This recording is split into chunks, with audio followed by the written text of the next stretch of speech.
If I were taking classes on Saturday, I would have had my laptop with me. If I were taking classes on Saturday, I would have had my laptop with me. If I were taking classes on Saturday, I would have had my laptop with me. इसको ऐसे कह सकते हैं, had I been taking classes on Saturday, I would have had my laptop with me. If I hadn't set the alarm for 9:30, I wouldn't have been able to wake up. If I hadn't set the alarm for 9:30, I wouldn't have been able to wake up.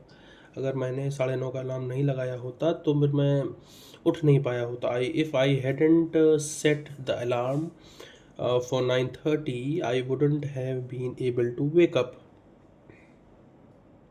How did he have the nerve to ask my age?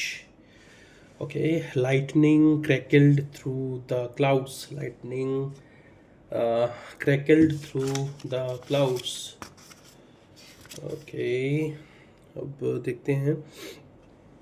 Grinned to a halt. What does it mean? Absolutely, I'll keep it slow. So the phrase grind to a halt means that something gradually slows down until it completely stops. It's often used to describe things like traffic or a process that just comes to a complete stop. So if something grinds to a halt, it just means it slows way down and then stops entirely. Example? Of course. So, for example, imagine you're driving on a busy highway and suddenly there's an accident up ahead. All the cars start slowing down until eventually they completely stop moving. You could say that the traffic ground to a halt. It just means it came to a complete standstill.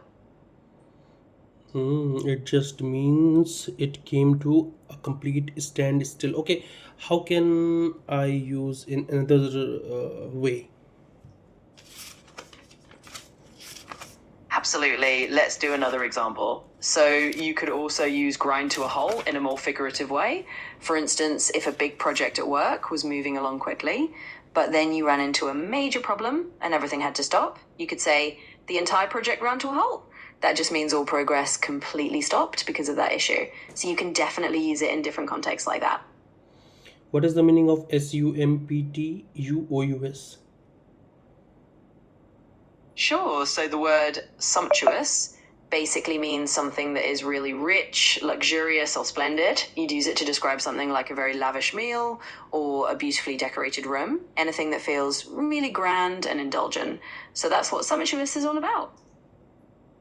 Okay, so that's what sumptuous is all about, but give me example, two examples. Absolutely. Let's do that. So, for the first example, you might say they prepared a sumptuous feast for the wedding with all kinds of delicious and luxurious dishes. And for a second example, you could say the hotel's rooms were absolutely sumptuous with velvet curtains and plush bedding that made it feel incredibly luxurious. So, those are a couple of ways you can use sumptuous.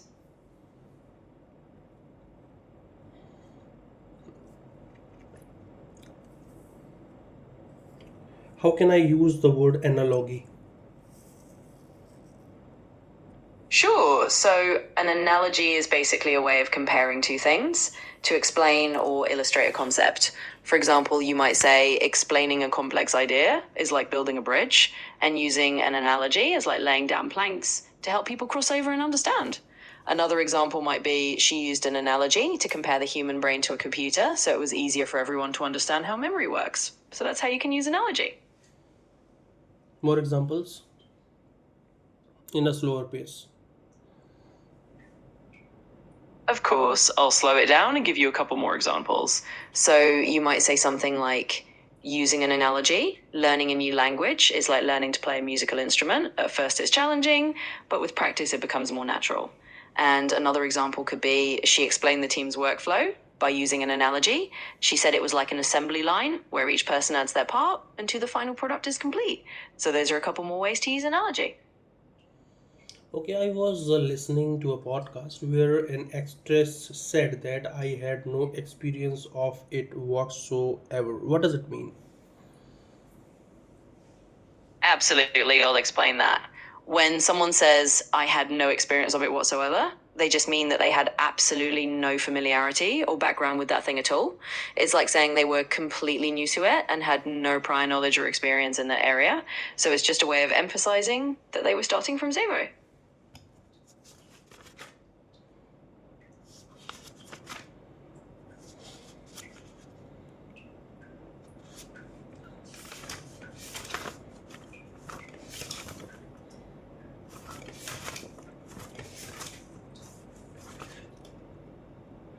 What is the difference between have a nerve and held my nerve? Sure, I can explain that. So, have a nerve usually means that someone is being a bit bold or audacious. Like if someone does something that's a bit cheeky or forward, you might say, wow, they've got a nerve. On the other hand, held my nerve means staying calm and composed in a difficult situation. If you say, I held my nerve, you're saying you stayed steady and didn't panic. So basically, have a nerve is about being bold, while held my nerve is about staying calm under pressure.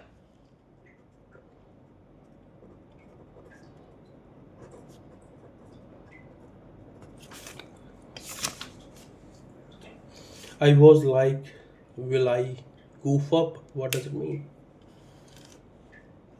No problem, I'll explain that. So, if someone says they were a goof up, it basically means they made a mistake or did something a bit silly or clumsy. It's a casual, light-hearted way of admitting that you messed something up or didn't do something quite right. So, if you say, I was a goof up, you're just saying you made a little blunder. She hooked me up with the job interview. Absolutely, I'll explain that for you. When someone says she hooked me up with a job interview, they mean that she helped arrange or set up the interview for them.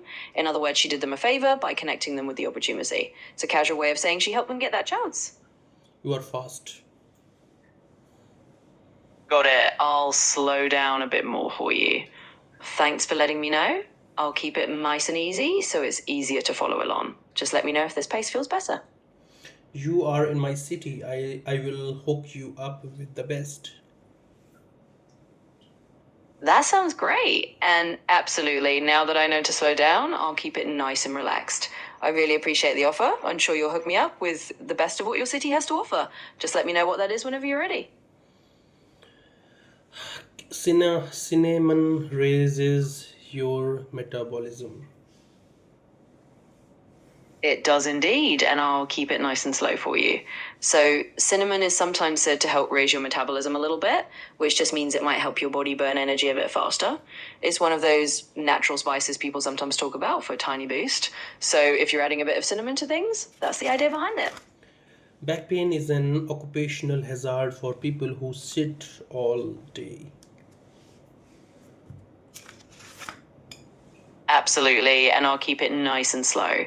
So, yeah, back pain can definitely be an occupational hazard for people who sit all day, like if you're working at a desk or in front of a computer for hours. It's just something that can happen because you're in the same position for a long time. So, it's always good to take breaks, stretch a bit, and just keep that in mind.